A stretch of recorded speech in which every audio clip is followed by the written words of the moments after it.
సీఎంఏ ఓటమికి బాధ్యుడు. బొత్స రాజీనామా చేయాల్సిందే. చిరంజీవి అమ్ముడుపోయారు. ఇక ఉప ముఖ్యమంత్రి పదవినిచ్చాం, ఇంకేం కావాలి? దామోదర్కు సవాల్. టీ కాంగ్రెస్ వాళ్ళు ఢిల్లీలో తేల్చుకోండి పోండి.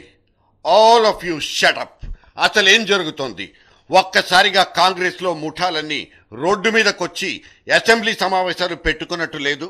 ఓడిపోతామని తెలుసు, చిత్తుగా ఓడిపోతామని తెలుసు.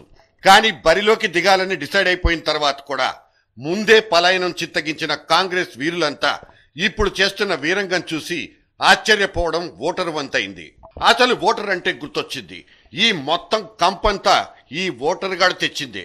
వాడసలు ఎన్నికలకు ముందు మాత్రమే దేవుడు, పోలింగ్ అయిపోయిన తర్వాత కాదుగా. మొన్న ఉప ఎన్నికల్లో వాడు సెంటిమెంట్ వైపే మొగ్గు చూపాడు. ఆ విషయం అంతకు ముందే చెప్పాడు కూడా. మరెందుకు వాడి మీద ఈ కాంగ్రెస్ వాళ్లకు కోపం? తిలా పాపం తలా పిడికెడు. ఓల్డ్ మోడల్ మోటు సామెత. కాంగ్రెస్ ఓటమికి ఉమ్మడిగా కట్టగట్టుకుని మరీ కృషి చేశారన్నది ఒక మీడియా భూమి కామెంట్. ఇక్కడోళ్లంతా కట్టకట్టి కాంగ్రెస్ కు టపా కట్టారా, లేక ఢిల్లీలో ఉన్నోళ్లంతా ఆ పని చేస్తున్నారా అన్నది ఓ అగ్రశ్రేణి జర్నలిస్ట్ కు వచ్చిన డౌట్. అక్కడ వాళ్ళు ఉమ్మడిగా ముంచేశారని ఇంకో నివేదిక ఉంది పక్కన, ఇంకో పక్క పేజీలో ఇంకో చూసారు లేదు. అజయ్ దిగ్విజయ్ సింగ్ అసలు వీళ్ళందరినీ తప్పిస్తారు, వీళ్ళు మరి జోడి పదవులు నిర్వహిస్తున్నారు. ఉత్తరప్రదేశ్ లో మరి దారుణంగా వీళ్ళు అభ్యర్థులు ఎంపిక చేయడంలో కానీ పార్టీ క్యాంపెయినింగ్ లో కానీ అసలు ఏం పట్టించుకోలేదని అది వీళ్ళ మీదే అసలు వేటు పడేట్టుగా ఉంది. నిన్న కూడా ఎవరో ఒక నాయకుడు నాతో మాట్లాడుతూ అన్నాడు, ఆయన ఏంటి ఆయన ఏదో అజయ్ గారు వస్తారు కదా, ముందు అసలు ఆయన సంగతి ఆయన చూసుకోవాలి, ఆయనే మారుస్తారట కదా అని ఆయన ఎదురు ప్రశ్నిస్తున్నాడు. ఇలా పరిస్థితి ఉంది. ఇసలు ఇక్కడ సంగతి ఇక్కడ ఉప ఎన్నికలు ఎలా వెళ్ళాయి ఏమిటి కదా, కాంగ్రెస్ పార్టీ ఎలా దెబ్బతింది ఏమిటి అనేది గతంలో మనం చాలాసార్లు చర్చించాం. ఇప్పుడు నిన్న ఐ థింక్ మొన్న అసెంబ్లీ సమావేశాలు జరుగుతుండగానే 2-3 ముఖ్యమంత్రికి సంబంధించిన వాళ్ళు కొందరు మాట్లాడడం జరిగింది. ఏమిటి అసలు మేమేం చేసాం, ట్రైడ్ అవర్ లెవెల్ బెస్ట్.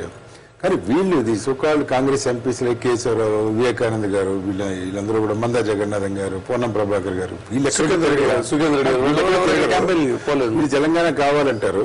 పోనీ వీళ్ళు చేయాల్సిన కృషి కేంద్రంలో వాళ్ళు చేసేది ఏమీ లేదు. రాజీనామాలు సమర్పించారు, తిరస్కరించగానే మళ్ళీ హాయిగా వాళ్ళ పనులు చేసుకుంటున్నారు. ఇక ఈ ఆజాదుల వారు నేను లేస్తే మనిషినే కానంటూ బెదిరిస్తూ ఉంటారు. చాలాసార్లు ఢిల్లీ నుంచి వివాదాస్పద ప్రకటనలు చేస్తూ నాలిక్ కరుచుకున్నారు కూడా. తెలంగాణ ఎప్పుడని ప్రతిరోజు ఆయన కనిపిస్తే చాలు విరుచుకు పడిపోయే మీడియాకు ఇప్పుడు అంతా దూరంగా పారిపోయేవాళ్లే. అప్పుడప్పుడు ఇక్కడికొచ్చి ఏ లేక్యూ గెస్ట్ హౌజుల్లోనో ఫోజులిచ్చి పరిగెత్తి పారిపోయే వాళ్లకు బాధ్యతలున్నాయంటే నమ్మే రోజులు పోయాయి. అక్కడ వీళ్ళ అమ్మగారు వీళ్లకు చెప్పే మాటలకు వీళ్లు చేసే చేష్టలకు అస్సలు సంబంధమే లేదు. ఈ రాష్ట్రానికి 2003లో మొదటి కృష్ణుడిగా కాంగ్రెస్ కండువా వేసుకుని హైదరాబాద్ లో దిగిన ఆజాద్ పొందిన సత్కారాలేమిటో ఆయనకే తెలుసు. మొదట్లో వైఎస్ ను దూరంగా పెట్టి ఇక్కడి సీనియర్లతో చేసిన రాజకీయాలన్నీ ఒక్క పాదయాత్రతో బెడిసి కొట్టి ఆ తర్వాత అదే వైఎస్ కు జిందాబాద్ కొట్టక తప్పలేదు ఆజాద్ కు. ఇదిగో మళ్లీ ఇప్పుడు కూడా అదే ఇన్ఛార్జ్ పోర్ట్ఫోలియోతో హల్చల్ చేస్తున్నారు ఈ ఆజాదుల వారు. ఒక పక్క పెద్ద మంత్రి పదవి, ఇంకో పక్క ఇదిగో ఈ జోడు గుర్రాల పదవి. ఈ 7 ఏళ్ల మధ్యలో ఒక దిగ్విజయ్ సింగ్, ఇంకో వీరప్ప మొయిలీ, మరో వైలార్ రవి, ఇలా అందరూ ఇక్కడికొచ్చిన మొదటి రోజున తాట తీసేస్తామంటూ హూంకరించిన వాళ్లే. మరి ఆ తర్వాత ఏమైంది? వాళ్లు కూడా ఏలిన వారి నుంచి మేళ్లను పొంది తమ నోళ్లకు తాళాలేసుకున్నారా? సమాధానాలు మాత్రం రావు. అన్ని లెక్కలు అందరి దగ్గర ఉన్నాయి. ఒక రాష్ట్ర ఇన్ఛార్జ్ పదవి వస్తే ఆ రాష్ట్రంలో తమ సొంత పార్టీ అధికారంలో ఉంటే ఇక పండగే పండగ వీళ్ళందరికీ. ఇక్కడికి వచ్చినప్పుడు వాళ్లు బస చేసే గెస్ట్ హౌజుల దగ్గర నాయకుల జాతరలు, కండువాలు, భుజకీర్తులు, ఫిర్యాదులు, విన్నపాలు, విజ్ఞప్తులు అన్ని శరామామూలే. వాళ్ళిక్కడ కూర్చుని మీటింగులు పెట్టి తయారు చేసుకున్న నివేదికలు అహ్మద్ పటేళ్ల దగ్గర, అమ్మగారి దగ్గర లేవా? ఇక చీటికి మాటికి ఢిల్లీ వెళ్లి ఈ ఇన్ఛార్జీల ఇళ్ల దగ్గర, ఆ ఇళ్ల గేట్ల దగ్గర గంటలు కాపు కాసే మనోళ్ల గురించి, వాళ్లకు అక్కడ దక్కే గౌరవాల గురించి ఇంకా చెప్పుకునేది ఏముంటుంది? అందుకే అనేది తెలుగోడి ఆత్మాభిమానాన్ని ఢిల్లీ వీధుల్లో తాకట్టు పెట్టేసి ఏపీ భవన్ లో బిర్యానీ తినేసి ఇక్కడికొచ్చి లెక్చర్లు కొట్టే ఆ పార్టీ నాయకులనంతకాలం ఆ పార్టీకి రాష్ట్రంలో పుట్టగతులు ఉండవు కాక ఉండవు. మొన్నటికి మొన్న జరిగిన ఉప ఎన్నికల్లో జనంలో కలిసికట్టుగా తిరిగి తమ వాదనను బలంగా వినిపించి ఉంటే కాంగ్రెస్ పరిస్థితి ఇంతకంటే ఖచ్చితంగా మెరుగ్గా ఉండేదన్నది ముమ్మాటికి నిజం. కానీ అటువంటి పని చేయకుండా కొంతమంది నాయకులు ఎన్నికలైన తర్వాత ఒక ముఖ్యమంత్రి మీదో ఇంకో నాయకుడి మీదో రాళ్లేయటం ఇక్కడ ఈ పార్టీలోనే చెల్లుబాటు అవుతుంది. గాంధీ భవన్, అసెంబ్లీలో పార్టీ లెజిస్లేచర్ కార్యాలయంలో కూర్చుని ఉబుసుపోక మాటలు దొర్లించే వాళ్లు తమ తమ సొంత ఎజెండాలతో మాట్లాడేవాళ్లే తప్ప మరొకటి కాదన్నది అందరికీ తెలిసిందే. పార్టీలోని కార్యకలాపాలన్నీ వాటిని నిర్వహించే నాయకుల్ని సమన్వయపరిచి ముందుకు తీసుకెళ్లాల్సిన సోకాల్డ్ పార్టీ ఇన్ఛార్జీలు ఢిల్లీ నుంచి వచ్చి ఇక్కడ పొడి చేస్తోందేమిటో వాళ్ళకే తెలియాలి. ఇక ఇక్కడ జరుగుతున్న తంతునంతా పూసగుచ్చినట్లు చెప్పి పీరియాడికల్ గా అధిష్టానం చెవులు కొరికేస్తున్న మన సీఎంలు, పార్టీ చీఫ్లు కూడా ఆలోచన చేసుకోవాలి.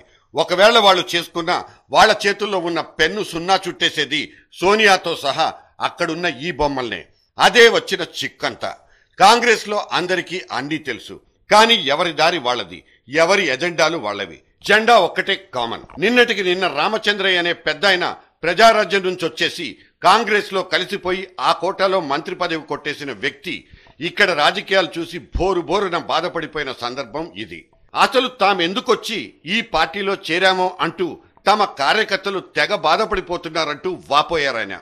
ప్రజారాజ్యం పార్టీ, ఎస్ఎల్ ప్రజారాజ్యం పార్టీ లీడర్లను, క్యాడర్ను కింది లెవెల్లో కూడా, మిడిల్ లెవెల్లో, టాప్ లెవెల్లో అది మంచి ఆదరణ ఇచ్చి వాళ్ళకు ఆ గుర్తింపు ఇవ్వకుంటే, ఎవరైతే మా పార్టీ లీడర్లు అసంతృప్తిగా ఉన్నారో, ఎక్కడైతే మా పార్టీ క్యాడర్ను ఆదరణ లేదో వాళ్ళు తప్పకుండా వేరే పక్క చూస్తారు. ఆయన ఆ మాటలు అన్నారో లేదో కస్సుమన్నారు ఒరిజినల్ కాంగ్రెస్ వాళ్ళు. అంతకు ముందు ఈ రామచంద్రయ్య మాట్లాడడానికి ముందే చిరంజీవి తిరుపతిలో తన ఫేర్వెల్ మీటింగ్ పెట్టేసి తాను తన తిరుపతి ఎమ్మెల్యేగిరి వదిలేసి రాజ్యసభకు వెళ్లినా తన మనసు మాత్రం ఇక్కడేనంటూ ఒట్టేసి చెప్పబోయారు. రాబోయే ఉప ఎన్నికల్లో తన తిరుపతి గురించి తప్ప చిరంజీవికి మిగతా 17 స్థానాల్లో పార్టీని గెలిపించే బాధ్యతను భుజాన వేసుకున్నట్లు మాత్రం కనిపించదు. ఆ మాటకొస్తే అసలెవ్వరూ చిరంజీవిని మీరు పార్టీని గెలిపించాలంటూ పార్టీ తరఫున అభ్యర్థించారో లేదో కూడా తెలియదు. అసలంతదాకా వస్తే సోనియా చిరంజీవితో చెప్పిందేమిటో, ఆయన అమ్మ చెవిలో ఊదిందేమిటో మనకీ తెలియదు. పార్టీ పరిస్థితి చూస్తే ఇక ఇది బతికి బట్టగట్టే సీన్లేమీ కనిపించవు. అవతలి వైపు నుంచి జగన్ కబడ్డీ ఆడేసుకుంటున్న దాఖలాలు మాత్రం బేషుగ్గా కనిపిస్తున్నాయి. ఇక ఈ జగన్ ని అడ్డుకునే వ్యూహాలేవి ఇక్కడ వాళ్ల కిచెన్లలో వండుతున్న వాసనలు కూడా రావడం లేదు. ఎటు చూసినా అంతా అమ్మదయ్యే, ఆమె చూసుకుంటుందంటూ కాడిపారేసిన వ్యక్తులే కనిపిస్తారు. సిబిఐ ఏప్రిల్ 2వ తారీఖున జగన్ కేసులో కోర్టుకు సమర్పించాల్సిన ఛార్జ్ షీట్ లో ఎన్ని పేజీలున్నాయి వగైరాల లెక్కలన్నీ మీడియాలో చూసి చదివి మైకు గొట్టాల ముందు వాలిపోయే వాళ్లే తప్ప ఒక్కరంటే ఒక్కరికి అసలు విషయం మాత్రం తెలీదు. ఇంకో ట్రాజడీ ఏమిటంటే జగన్ మీద కత్తి తిప్పబోయి దాన్ని కింద పడేసి డాలును అడ్డం పెట్టుకోవాల్సిన అగత్యం పట్టింది ఇక్కడ కాంగ్రెస్ పెద్దలకు. సుప్రీంకోర్టు మొట్టికాయలతో అప్పుడు వైఎస్ ప్రభుత్వంలో ఉన్న పాత కాపులంతా ఇరుకున పడిపోయారు. జగన్ రేపు తమ పార్టీలోకి వచ్చేస్తే అసలు ఏ సమస్య ఉండదన్న వాదనలు గత వారం రోజులుగా బలాన్ని పుంజుకుంటున్నాయి. ఈ వ్యవహారం అంతా పై లెవెల్లో జరిగిపోతోందన్న మాటలు కూడా వినిపిస్తున్న తరుణంలో ఇక ఉప ఎన్నికల గురించి మాట్లాడుకోవాల్సిన అవసరం ఉంటుందా? ఇప్పుడు మెల్లిగా కూని రాగాలతో పాడుకుంటున్న ఒక పాట రేపు గట్టిగా వినిపించదన్న గ్యారెంటీ ఏమీ లేదు. ఇంతకీ ఏమిటా పాట? సారొస్తారొస్తా